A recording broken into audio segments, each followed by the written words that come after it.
Olá pessoal, tudo bem com vocês? Eu me chamo Cássia Lima, professora de língua portuguesa. E hoje nós estamos aqui para falar sobre variação linguística. Quando nós pensamos na palavra variação, o que ela quer dizer? Você pensa logo no sentido de variedade. Vocês sabiam que a língua ela vai se transformando com o tempo? Ou seja, ela não é um fenômeno estático, e sim ela passa por um processo evolutivo. Vamos pensar em um exemplo em um contexto bem simples. Será que os nossos avós, eles se comunicam da mesma forma que nós atualmente? Não. Por quê? Porque eles tiveram um ensino diferente do nosso, eles tiveram uma vivência diferente das nossas.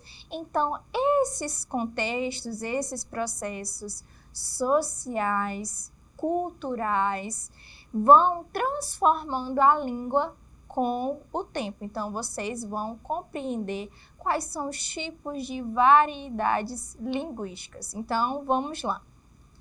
Então, o que seria essa variação linguística? Nessa relação, nós temos variedades de prestígio, nós temos a norma culta e variedades estigmatizadas. Então, vocês vão compreender cada uma dessas classificações. E o que seria variação linguística? Como eu falei para vocês, é a diferença no uso da língua conforme região, grupo social e contexto. E aí nós temos os tipos de variação linguística. Nós temos a variação regional, exemplo, a palavra abóbora também é chamada de jerimum, vai depender aí da região. Nós temos a variedade social, que é aquele contexto de gírias, dos sotaques, socialetos. Nós também temos a variação situacional, que aí nós vamos ter uma dinâmica entre o que seria a linguagem formal versus a informal. Ou seja, esses tipos de variação vai depender do contexto em que estão inseridos. Exemplo, quando nós pensamos nas variações regionais, o que é que vai determinar essa variação? Vai determinar o contexto regional. Exemplo, nós moramos no Brasil. Como que o Brasil é dividido? Em estados, cidades, é dividido em regiões. Então, olha aí uma aula também de geografia aqui em conjunto. Então, essas regiões, elas têm a sua história, têm o seu processo social e cultural.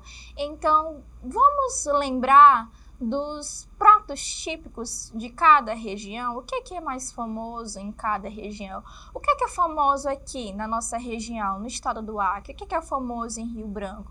Nós temos, por exemplo, um prato típico chamado baixaria, que em outras regiões, o que seria essa baixaria?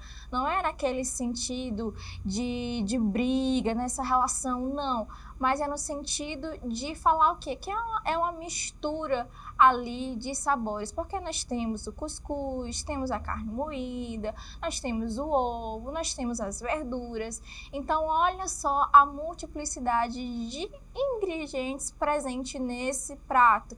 Então, ficou famoso como baixaria. Mas em outras regiões também é conhecido como o quê? Pão de milho. Então, percebam que, dependendo do contexto em que a palavra foi inserida, ela ganha um novo significado. Agora vocês irão compreender o que seria essa norma padrão e a norma culta. A norma padrão é um modelo abstrato, nunca falado por completo. Já a norma culta é um uso real em fala ou escrita por pessoas escolarizadas com prestígio.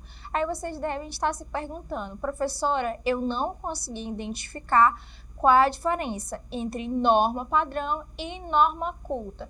Então, vamos lá. Quando eu penso em padrão, eu penso logo em sistema. É algo que você deve seguir fielmente, sem exceção a regras. Então, quando nós pensamos nisso, na língua portuguesa, nós pensamos logo nas gramáticas, que diz como você deve se comunicar ou escrever. É lá que tem todas as regras estabelecidas.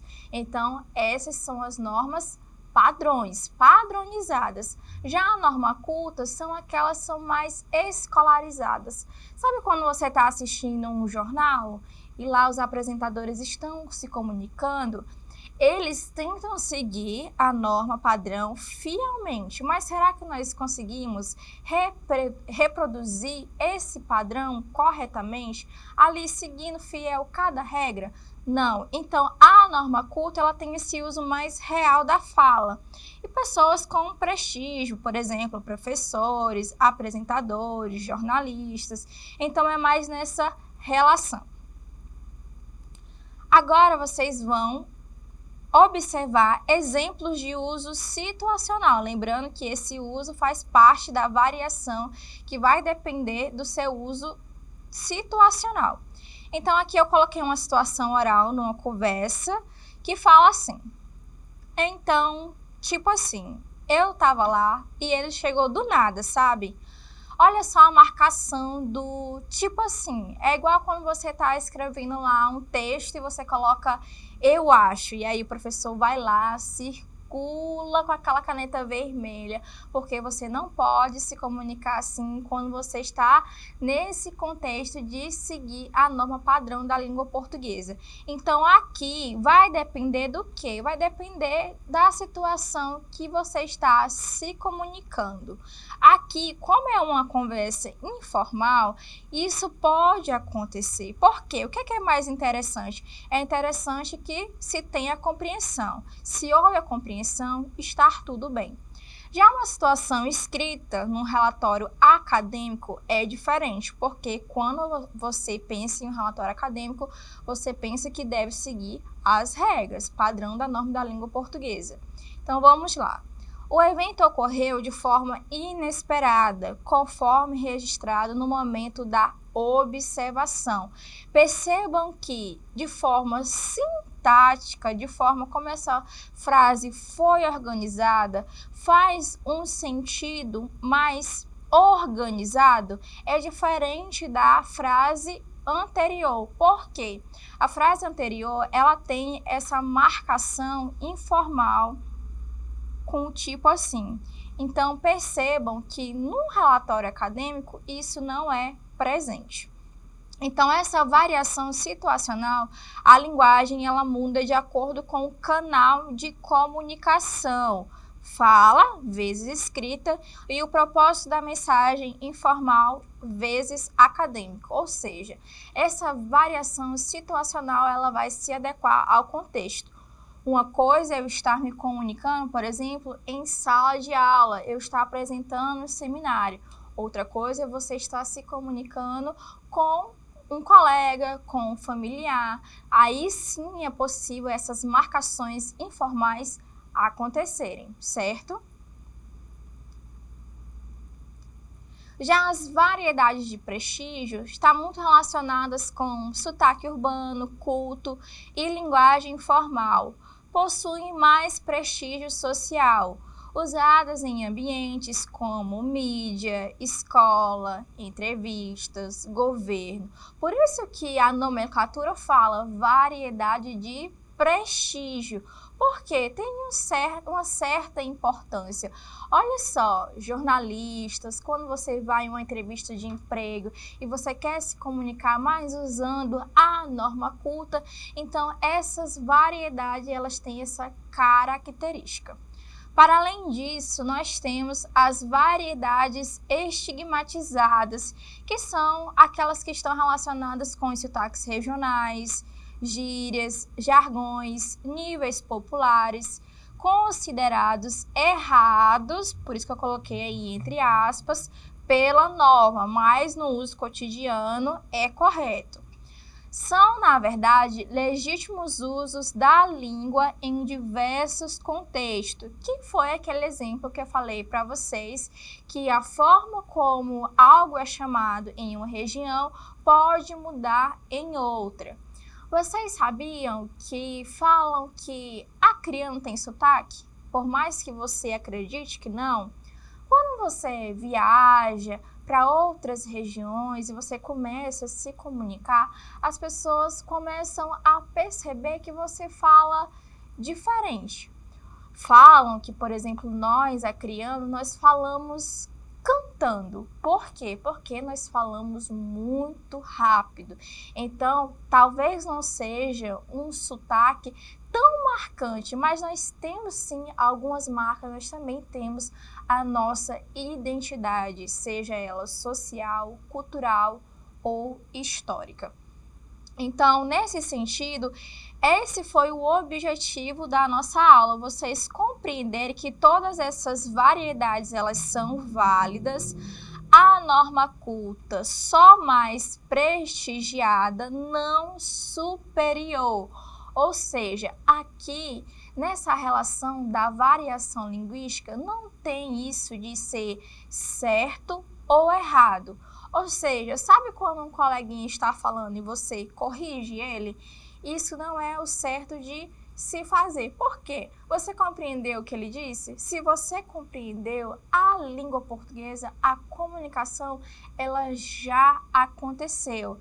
É claro que, lembra da variação situacional? Você também tem que se atentar ao contexto que você está se comunicando, entender que existe padrões, ou seja, quando você está em um supermercado, você se comunica de um jeito, quando você vai a uma entrevista, você se comunica de outro, quando você está falando de cultura, quando você está praticando, por exemplo, festivais culturais, a forma como você se relaciona ali é uma identidade só ali daquele ambiente. Então, aqui nessa relação, nós não estamos falando do padrão da língua portuguesa, mas sim como é rico essa variedade, porque é isso que nos constrói, é isso que nos caracteriza.